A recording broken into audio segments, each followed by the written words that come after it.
Welcome to the Waterloo podcast. My name is Martin Aaron. Since the year 2000, I've been building a database of the British Army at Waterloo. By compiling original records from the Public Record Office and regimental archives, I've gathered information about each of the 33,000 British combatants in 1815. This podcast series examines that data.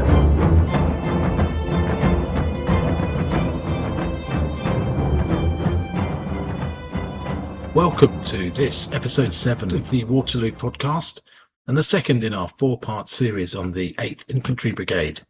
This week we'll be looking at the 32nd Cornwall Foot. Let's begin as always by investigating who these men were. Of 740 men, 407 were English, that's 55%, 248 were Irish, 34%, 15 Welsh, 11 Scots, 1 Dutchman, and 1 man from Jersey. Of the Englishmen in the 32nd, the 2 main counties of origin were Somerset and Cornwall, with Warwickshire 3rd and Wiltshire 4th. The Irishmen were from a broad mix of counties, with Dublin providing the most by a small margin. Like the 28th we looked at last week, the 32nd Foot was an English county regiment with a strong Irish connection. The nucleus of the regiment which served at Waterloo was formed in 1801 from volunteers from English county militias serving in Ireland, Cornish and Somerset men from the Somerset Fencibles, and also the Cornwall and Devon Fencibles, hence the large numbers of men from those counties. Also like the 28th, a 2nd Battalion had been raised in 1804, but unlike the 28th, this 2nd Battalion never served abroad and was instead stationed entirely in Ireland from 1809 until its disbandment in 1814, and was used to feed detachments of replacements into the 1st Battalion.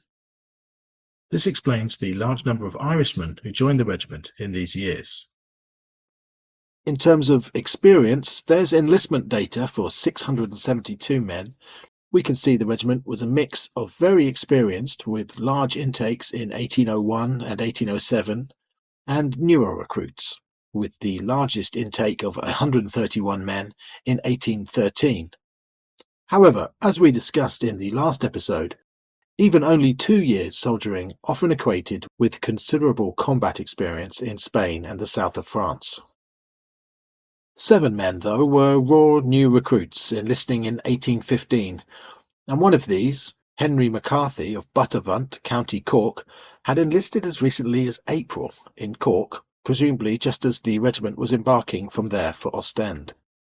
So, to sum up, many of the English soldiers in the 32nd at Waterloo had over 14 years of soldiering before the battle. The 1st Battalion served from the very beginning of the Peninsular War at Rolica and Vimiero in Portugal in 1808, then was part of Sir John Moore's army in the horrific retreat to Corunna, then took part in the disastrous Walcheren expedition of 1809, before returning to the peninsula in 1811, and was present at Salamanca, Burgos, Nivelles, Nimes, Orthez and Toulouse. So once again we have an extremely experienced and battle-hardened regiment of infantry.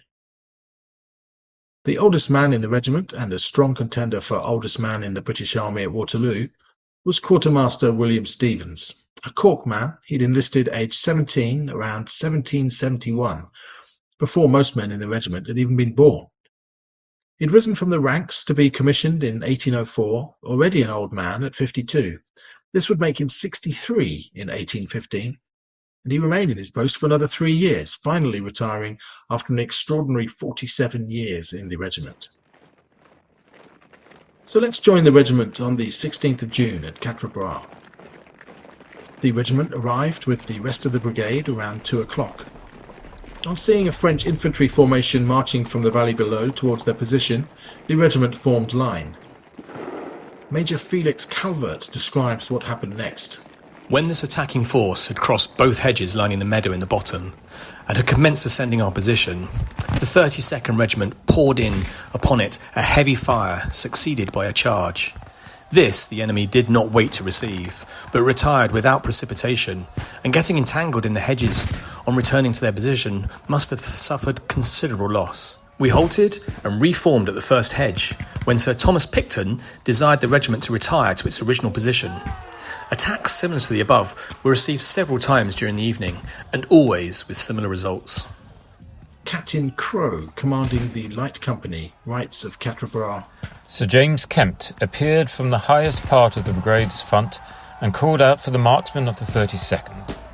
I moved my company to the rising ground where the general was. He said, pointing to his rear, "Here they are, sir. Extend your company as fast as you can and drive them back." I led the advance close up to the hedge, which was thickly lined with their light troops, and we were forced to retire for a few minutes. We again advanced and drove the enemy through the gaps in the hedge, but they were so numerous that we were once again compelled to retire. Lieutenant Stevens was shot through the arm on the 16th and did not see Waterloo, but in a letter to his mother dated the 21st of June, he describes the conflict at Quatre Bras. Picton ordered us to charge, which we were very happy to hear, as we had been under a very galling fire and not able to return it in consequence of the skirmishers being in front and our men falling in every direction. But we no sooner set up the usual shout and moved on when the cowardly rascals ran in every direction. Ensign McConchy was born in County Antrim in 1791. Having purchased an ensigncy in 1813, he had served in the latter part of the Peninsular War. In 1815 he was wounded at both Quatre Bras and Waterloo. His own account describes being wounded in the evening of the 16th. I was hit by a musket ball in the cap of the knee. In falling to the ground I had a very narrow escape that I did not lose my eye, as a poor fellow who was standing by me received a mortal wound, and in falling back we both fell together. The point of his bayonet struck under my right eye. It was very bad for some days. For the rest of the day, the regiment spent most of their time in square, fending off attacks by the massed French cavalry, as described in our previous episode about the 28th Foot. The 32nd passed the night near the high road between Quatre Bras and Charleroi, sleeping on the ground in square formation for fear the French cavalry might come again in the night. All through the night the groans of the wounded and dying could be heard in the darkness. The following day, the 17th of June, the 32nd were the last infantry regiment to leave, setting off for Genappe around 11 in the morning. Before we move on to the 18th of June, we should first discuss the scandalous court-martial which happened 2 months after Waterloo. In August 1815, Captain Charles Hames and Captain Henry Ross Lewin were accused of misbehaviour before the enemy. As was typical of the period with most court-martials involving officers, everything possible seems to have been done to avoid the indignity of gentlemen having to face the dishonour of a court-martial. But after Captain William Toole had made the accusation following the battle, Hames and Ross Lewin had challenged him to a duel. Toole had then reported this challenge, which was illegal, and there had been no way then for the commanding officer to avoid this unwelcome court-martial. I first came across this case 20 years ago at the Public Record Office at Kew, while going through a box of dusty court-martial documents from 1815.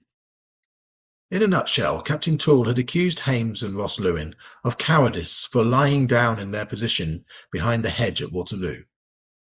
Hames was acquitted of the charge, and Ross Lewin honourably acquitted, presumably there either being some inferral then that Hames was not entirely innocent of the charge, although this may well refer to the charge of challenging Toole to a duel, rather than the charge of cowardice.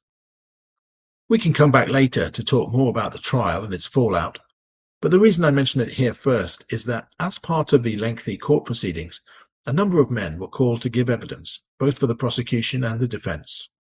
I got goosebumps on first leafing through these pages. Here was gold.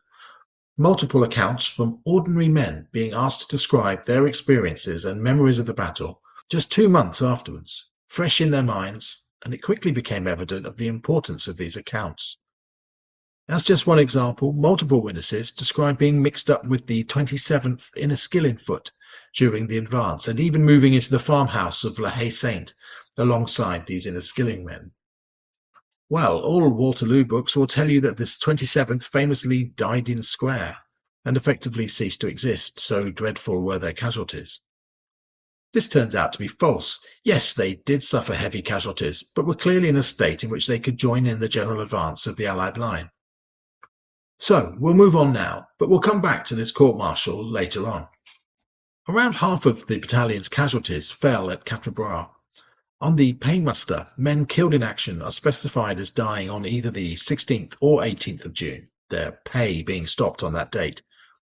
48% died at Quatre Bras and the remainder at Waterloo.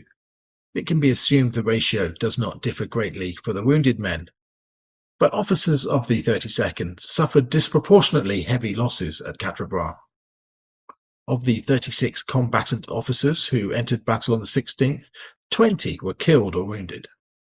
Some companies had only a single officer unwounded at the end of the day, whilst 4 other companies, 1, 3, 5 and 7, had none.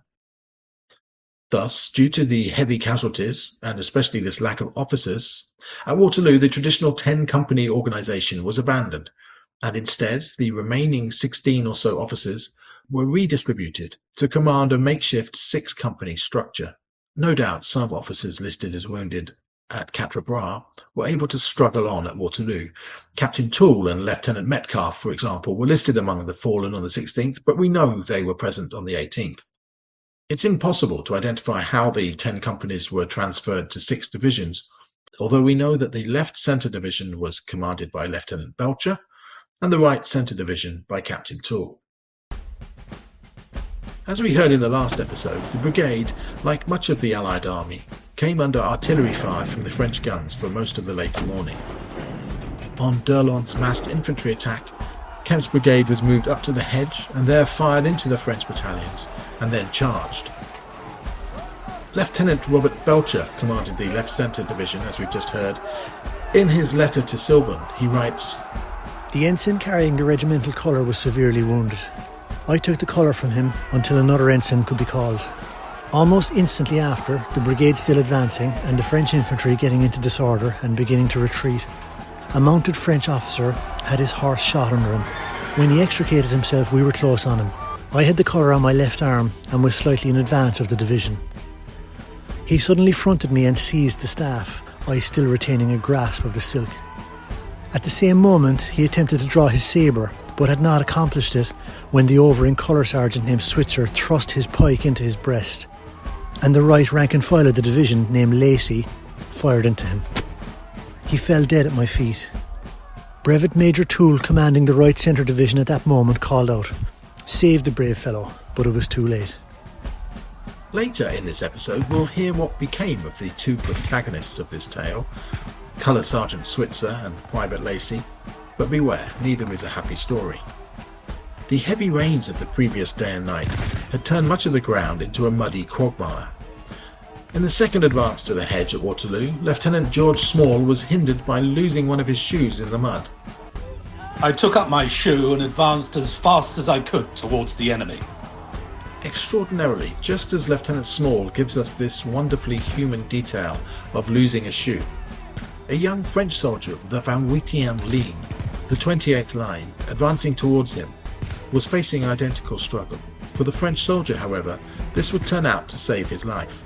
After a journey of 20 minutes, we arrived close to the fortification, where the English cannons were emplaced and we started to climb it. The rain that had fallen all night had thinned on the ground, normally heavy, so that in the course of my ascent, the strap of my right gaiter broke and the heel came off my shoe. I quickly bent down to sort this out, but at the same moment, I felt a violent shock that threw my shako back. It would probably have fallen without the shin strap that held it to my head. It was a musket ball that had struck it, and which, on the 28th of my shako plate, made a 0 and exited through the back, shaving my head. Wouldn't it be amazing to know who had fired that ball that whistled through the young Frenchman's shako and left a neat hole straight through it? It might even have been a man of the North Gloucestershire Foot, the 28th firing on the 28th. There's a special kind of poignancy when personal accounts like this from men on opposite sides reveal such similar experiences. As becomes evident from the various witness accounts from the court-martial trial mentioned earlier, the 32nd was called upon to countercharge French attacks on 3 separate occasions. Drum Major Samuel Pollard, a giant of a man at 6'1" from Bodmin, Cornwall, was called as a witness for prosecution. After the first charge, we resumed our alignment and were ordered to advance again to a hedge, where we remained about a quarter of an hour. About 2 or 3 o'clock in the afternoon, we were ordered to go over the hedge into a road. We remained in the road about 5 minutes, then ordered to pass over the next hedge. A man of the 95th Regiment called out, "Some of your men are not over the first hedge yet."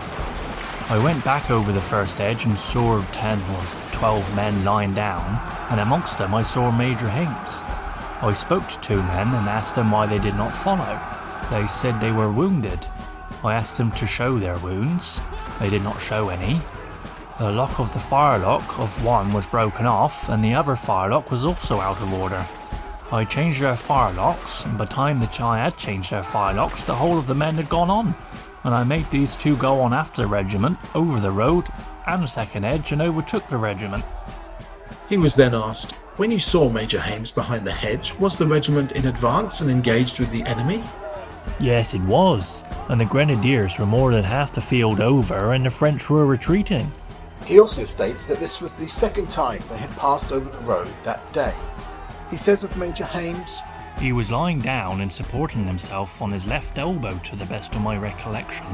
All the men were lying down before the order was given to cross the road. The light company was to the left. The regiment's Sergeant Major, another Cornishman, was also called as a witness. I'm Sergeant Major George Oak from Lansing. We charged about 3 times in all. We was in the square about 6 o'clock. I come back with some of the 27th.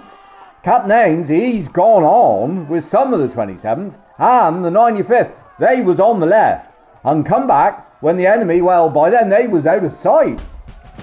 And Lieutenant Davis also gave evidence.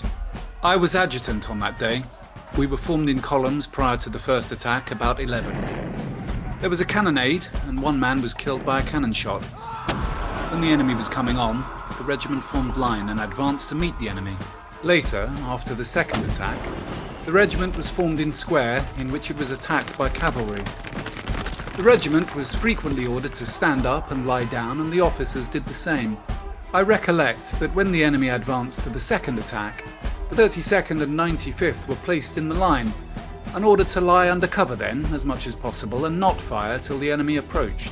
When the enemy came within 80 or 100 yards, the regiment opened fire, and then, the 95th and 32nd were partly intermixed at the time, the enemy instantly retired in confusion, on which a great many men jumped over the hedge.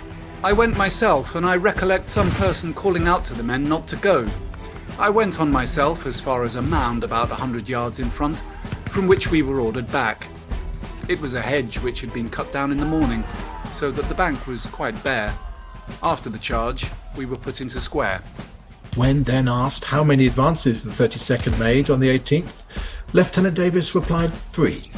Other interesting details come from Private William Leighton from Yarmouth in Norfolk. To my knowledge, he was not absent at all during the day. I am in the 1st company, and I was within 3 file of the left of the company. Major Ross Lewin was on the left of me. I saw him in the 3 different charges. I heard him say, "Come on, my brave men," several times in the course of the day, particularly at the time we were ordered to advance in line. The regiment seemed a little slack at that moment, and he said, "Come on, my brave boys, for God's sake, move on." And after, the regiment advanced as far as the brow. Some of them were straggling in the road to the right, and I saw him exert himself in every manner to keep the men with the regiment. Private Robert Solomon, another Cornishman from Truro. I saw Major Hames at the time of the first charge we had charged, and I saw him when the cavalry came down to our assistance in the last charge. The right of the Grenadiers was over the hedge. I was to the left in the left centre company. Part of us were intermingled with the 27th Regiment. The officers' accounts published in Silburn in the 1830s suggest that the brigade stood behind a hedge at Waterloo, then saw off the massed French infantry attack, which was then slaughtered by the British heavy cavalry. The brigade then withdrew, and what happened next has always been less clear. The Silborne accounts do not specify, and we've always been left to assume that the regiment stationed here was subject to further French artillery fire and formed square, along with the rest of Wellington's line, to repel the massed French cavalry attacks of the afternoon and early evening. When the farmhouse of La Haye-Saint finally fell to the French after holding out all day, French infantry were able to fire directly at Kempt's brigade, causing severe casualties. The 27th Inniskillen Foot was brought up and placed 40 to 50 yards in front of the 32nd, where they also suffered severe casualties. However, what these witness accounts from the trial show, and we should remember these were transcribed 2 months after the battle rather than 20 years later, is that the French infantry came back and kept coming back throughout the day, and that the brigade, or the 32nd at least, was required to charge these French attacks multiple times. Interestingly, Silborne must have been aware that the accounts of the 32nd did not fit his narrative, which would then be passed on to the present day. In Silborne's published collection of letters, he includes the letter from Lieutenant Belcher, the account of Sergeant Switzer using his pike to spear a French officer, in which Belcher writes, "In this second attack of the French infantry," and Silborne has added a question mark in square brackets, and the word "first," inferring that the eyewitness, the man who was actually in the battle, must be mistaken. This revelation that Kempt's brigade was subject to repeated French infantry attacks certainly changed my understanding of what happened on this part of the battlefield. These witness accounts also provide many other fascinating details. That the whole regiment was lying down at some periods, presumably to minimise casualties from the French artillery fire. There are accounts of other regiments doing this. In the Household Brigade episodes, for example, we heard of the men lying down beside their horses, reins in hand. So perhaps an order was given for the whole Allied army behind the ridge to lie down and take cover. Another interesting insight is what an obstacle these hedges and sunken lanes seem to have been. Multiple witnesses referring to the difficulty that both the French and English had in crossing this barrier. It's also revealing how many witnesses refer to merging with the 27th, the Inniskillen Foot, both during the fighting and later during the advance. There are so many fascinating details. Private Solomon mentioning that he saw Major Hames during the third charge when the cavalry came to our assistance. When the cavalry came to our assistance, those offhand words provoke too many pressing questions to contemplate. It certainly completely resets my previous imaginings of what the sequence of events were in that sector. It's so tantalizing we have only this one small but priceless source of fresh, first-hand accounts from multiple witnesses all recalling the same event. But what a treasure trove of fascinating insights they reveal. What a pity there wasn't a court-martial like this in every regiment at Waterloo, and we could have several dozen witness accounts for each of them. But just this one box of papers does show how completely wrong most of our preconceptions about the battle must be. If this one focus can reveal such a different story to the long rehashed narrative trotted out for 200 years, then we must have certainly got so much more of the story wrong. There's such a lot more from these court-martial papers to discuss that it's impossible to fit it all in here, but maybe I'll come back at some point in the future and do an episode just focusing on them. For all the uniform enthusiasts, there are even some details for you. One account in the court-martial mentioning that Captain Ross Lewin wore a long overcoat throughout the day. Let's now have a look at the original 10 companies in June 1815. Once again, I would always add the caveat that while I'm confident in the accuracy of which men were in which number company, who the commanding officer was is always just a best effort. Number 1, Whitty's Company, 69 men, 10 killed, 25 wounded. All 4 officers were casualties at Quatre Bras. Thus, at Waterloo, the NCOs and privates were under the command of other officers in the new 6th Division system. Schoolmaster sergeants, responsible for a rudimentary literacy program for a battalion, were non-combatants and were thus rarely listed on the adjutant's medal roll or counted as Waterloo men. However, George Barclay of the 32nd not only saw combat but was wounded in action. We can only guess why he was present, but with the massive casualties amongst officers and NCOs suffered at Quatre Bras, an extra sergeant was no doubt in much demand on the 18th, where presumably he received his wound. Number 2 Company, Hames's company, 52 men, 9 killed, 17 wounded. The company's commanding officer, Captain Charles Hames, was one of the 2 captains brought to court-martial for challenging Toole to a duel. Rather damningly, an inspection of the regiment by General Frederick Adam is merciless in its comments on the now Brevet Major Hames.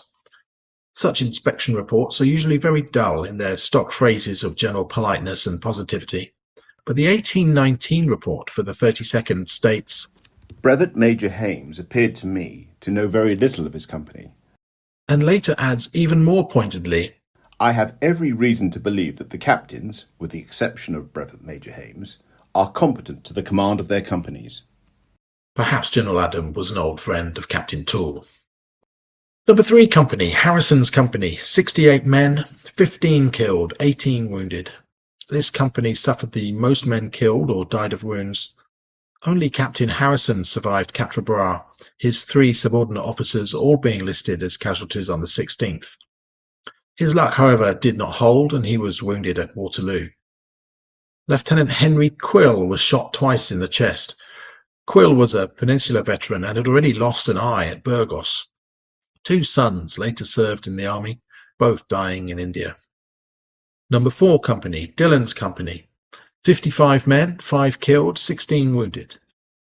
This company suffered 38% casualties, which, while the lightest in the 32nd, is far higher than most companies in most Allied regiments at Waterloo. Colour Sergeant John McGowan, aged 38 at Waterloo, was discharged due to paralysis and a wounded eye at Quatre Bras. There's no more detail than that, but his condition must have been serious, as he was granted an annuity of £8 per annum by the Waterloo Fund, such payments usually being issued to only amputees and the very gravely injured. Number 5 Company, Wallet's, 57 men, 7 killed, 23 wounded. All 3 of this company's officers were wounded at Quatre Bras. Lieutenant Lawrence was born in Ireland. He was awarded £136, 17 shillings and sixpence for his Waterloo wound. His son, Lieutenant Samuel Hill Lawrence, won the Victoria Cross with the 32nd in the defence of Lucknow in 1857. Number 6 Company, Ross Lewins, 56 men, 6 killed, 21 wounded. Captain Ross Lewin then was the other officer court-martialed. Henry Ross Lewin was from Kiddysart, County Clare. He later wrote that by the end of Waterloo, his company was reduced to 11 men. If not an exaggeration, this figure, when compared to the number on the muster, 29 men not wounded, gives some idea as to the number of men who were either absent as servants with the baggage, etc., or who had, by the end of the battle, left the field, usually to carry wounded. Number 7 Company, Tools, 56 men, 7 killed, 23 wounded. Again, all the officers of this company were wounded at Quatre Bras, but Captain Toole was able to command the right centre division at Waterloo. Ensign Henry Metcalfe also struggled on and carried one of the colours on the 18th of June. He was only 21 years old and promoted to lieutenant a month after the battle. Number 8 Company, Cassons, 57 men, 11 killed, 27 wounded. This company suffered particularly badly with 66% casualties. Captain Thomas Casson was wounded at Quatre Bras, concealed his situation and died of his wounds. A pension was granted to his widow. After Waterloo, command of the company was given temporarily to Lieutenant George Small, he of the shoeless advance that we heard of earlier. 3 of the company's 4 sergeants were casualties. Sergeant James Slater and John Webster were both Lancashire men. Slater died of his wounds at Antwerp 11 days after Waterloo, whilst Webster had his left leg amputated, but survived. Number 9 Company, Boyce's, 70 men, 14 killed, 16 wounded. With only minor wounds from Quatre Bras, Lieutenant Butterworth was the only remaining officer able to serve at Waterloo. Among the 14 men killed was Corporal William Davy from Upfordham, Devon, the oldest corporal in the regiment, joining the Devon and Cornwall Fencibles in 1799, aged just 14, before transferring to the 32nd in 1801.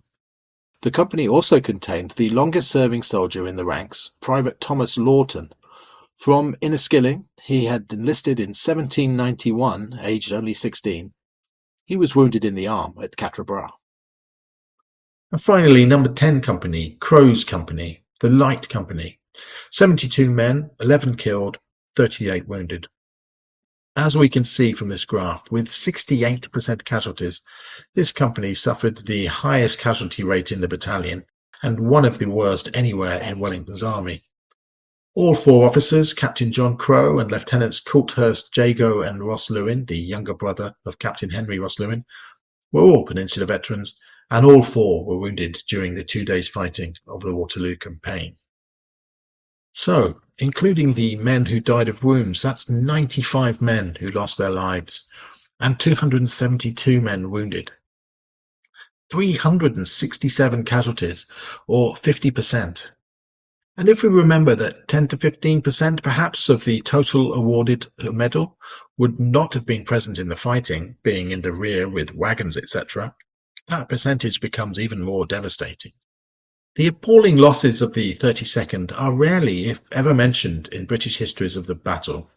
For some reason, they've been largely forgotten by most of the books on Waterloo churned out over the last 50 years or so.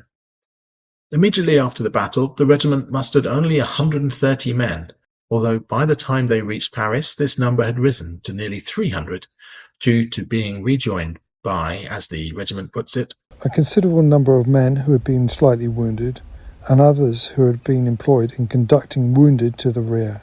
But still, over the 3 days of fighting, the 32nd did suffer one of the worst casualty rates of the entire Allied army.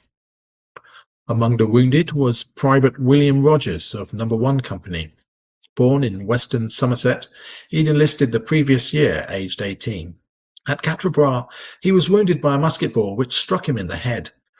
He lay unconscious for a while, and on coming round, found he was unable to speak. By 18th of June, he was in an Antwerp hospital, where his treatment upon arrival consisted of a cup of tea. The following day, with the musket ball still lodged in his head, the doctors decided the best course of treatment was to bleed him, and 26 ounces were taken from his arm. In spite of this, and further bleedings, he made a full recovery and his speech returned. The doctor describing the case noted him as a fine, intelligent lad. He was sent to England at the end of the month and discharged in 1816 with the ball still in his skull. He returned to his native Weston and lived there until his death in 1860, aged 64. Also on the mend was Lieutenant Edward Stevens, who we heard earlier was shot through the arm at Quatre Bras. The ball has passed directly through the arm without breaking a bone, and the wound is doing very well. He made a full recovery, only to die of illness 4 years later, while on the island of Corfu. He died in considerable debt, including £28 to Captain Crow, which is equivalent to more than 2 months' pay. The regiment's newest recruit, Henry McCarthy, the lad from Buttervunt, Cork, was wounded in the ankle at Quatre Bras, leading to his discharge in 1817, a very brief military career. As we've already heard, there must have been a very tense atmosphere within the regiment in the 2 months after Waterloo, with the scandalous accusations of Captain William Toole and the similarly scandalous challenge to a duel in response. Captain Toole conducted his own prosecution, and as we've heard, Hames was acquitted and Ross Lewin honourably acquitted. Toole then seems to have found himself in an untenable position, and as we can see here from this list of officers, he had left the regiment by 1817. While Hames and Ross Lewin remained. So what seems to have been a case of animosity between officers was settled with no great harm done. But presumably it was far from harmless for the poor men from the ranks who were called forward to present evidence. It must have been excruciating, not to mention terrifying, for these men, wondering of the long-term consequences of the evidence depending on the outcome of the court. One of the 2 accused officers in the court-martial, Henry Ross Lewin, later wrote a memoir of his life in the 32nd. It's a good read, and amusingly, he makes not a single mention of Captain William Toole or any of the unpleasantness of 1815. Even more amusingly, as his memoir draws to a close, he includes a strange little passage on the advantages of officers lying down during combat. After Waterloo, the regiment was quartered at the village of Carrière-sous-Poissy on the banks of the Seine, a few miles to the west of Paris, before being sent home with the other most badly battered British regiments. Next stop was a year in the Channel Islands at Guernsey and Alderney, then Hilsea Barracks at Portsmouth, before then, like the 28th we heard last week, being sent in 1818 to Corfu and Zante in the Mediterranean, where they were involved in the same angry rebellions by the local Greeks. The regiment moved around other Ionian islands, including Ithaca, Kefalonia and Kefada. Like the 28th we heard of last week, a posting to these islands was not in this period as idyllic as it may sound, with an almost identical number of Waterloo men dying of disease during their years there. Private Nathaniel Kimber from Tidcombe, Wiltshire, was only 17 at Waterloo. He survived the battle in No. 4 Company, only to be wounded in the arm during the rebellion on Santa Maura, which caused the arm to become contracted and him to be discharged in 1821, still aged only 23. Private Thomas Hoskins from St. Germans, Cornwall, that survived the wounds he suffered at Waterloo, only to be discharged due to an injury to his knee from a barrel landing on him during the building of public works on Santa Maura. Another Waterloo man lost at Corfu was drummer Peter Cornelius, the regiment's only foreigner, being recruited from Walcheren in the Netherlands in December 1809. When a soldier died, any outstanding balance of pay was forwarded to their next of kin. Very unusually, a note in the paymaster for this man states that he had no heir, explaining, "This man being a foreigner and joined the regiment very young, never could give any information respecting his relationship." Earlier, we heard a graphic account from Lieutenant Belcher of his defence of the regimental colours, Colour Sergeant Switzer and Private Lacey coming to his aid. Sadly, the first hero of that vignette, Sergeant Christopher Switzer, from Nina in Tipperary, shot himself on Corfu in April 1819. The other man, Private William Lacey, a Somerset man, quickly went from hero to villain. He was court-martialed twice in the months after Waterloo. After the first trial for being absent, the 200 lashes to which he was sentenced were forgiven, probably in light of his valour at Waterloo. But by September he was court-martialed again, this time for being drunk on guard, and this time was sentenced to 300 lashes, of which he received 200. By May 1816, his continued bad conduct led to him being transferred for life to the Royal Africa Corps, a penal unit serving in West Africa. Another man to fall foul of the courts was Private Nathaniel Shepherd. A Northumberland man, aged 31 in 1815, he'd been sentenced by a number of court-martials to hundreds of lashes over the years, including receiving 150 lashes for defrauding a local inhabitant just a month after Waterloo. When the regiment was on Guernsey in 1816, he was in prison in Winchester Jail. In November 1817, when stationed on Corfu, he was sentenced for crimes unknown to be transported for life. This was later reduced to 14 years, but by July 1818 he was on his way on the convict-ship General Stewart, arriving in New South Wales on New Year's Eve. Two of the Waterloo men who died on Corfu were actually executed. Privates William Dunn from Queen's County and Thomas Westwood from Stowbridge, Worcestershire, were both court-martialed and, extremely unusually, sentenced to death. Unfortunately, I've not yet been able to uncover for what crime, but it's on my list of things to do when I next go to the National Archives. The regiment returned to England in 1825, where it remained until 1827, when it was sent to Ireland. Drum Major Samuel Pollard, whose witness account at the court-martial you may remember from earlier, found himself on trial in 1828.